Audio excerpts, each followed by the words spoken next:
मैया झूठा वाला डीजे अरमान सिद्दीकी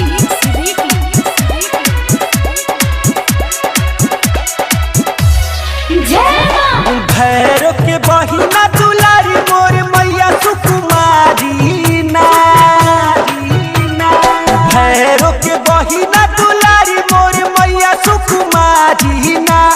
एलो हरू बिनिहानी मन खटोला झूली है मैया दुलारी ना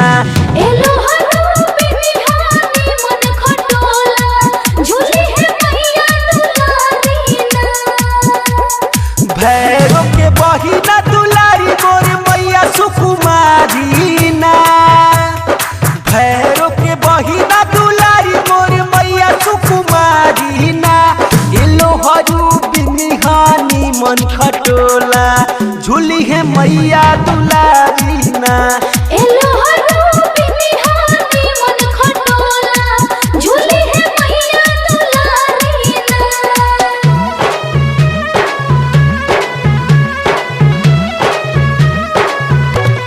डीजे अरमान सिद्दीकी मेहरवा मां शांति रिकॉर्डिंग स्टूडियो बवना बाजार।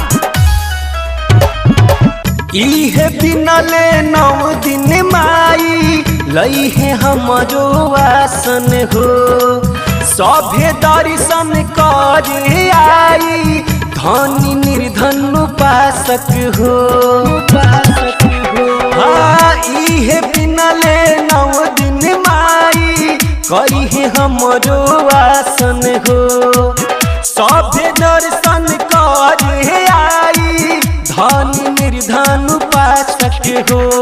बड़ी सुकुआर मोर माई हई फुलकुमारी ना जय हो मैया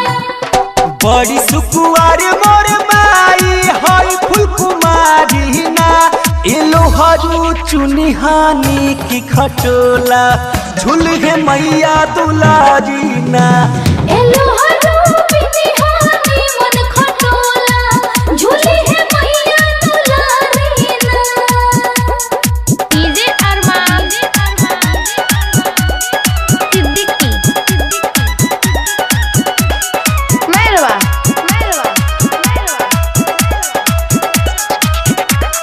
जय मैया हाँ लाल अढ़ौल लाल चुनरिया लाल बिंदिया लीलाज पर हरी हरी मिया गछिया झुलुहा बनी लचीला डाढ़ पर हाँ लाल अढ़ौल लाल चुनरिया लाल बिंदिया लीलाज पर हरी हरी मिया गछिया झुलुहा बनी लचीला डाढ़ पर वाल्मीकि राजन विवेक झुलुहा झुलई है ना जय हो मैया वाल्मीकि राजन विवेक झुलुहा झुलई है ना एलो हरू नीमन बिना खटोला झूले मैया आई है ना।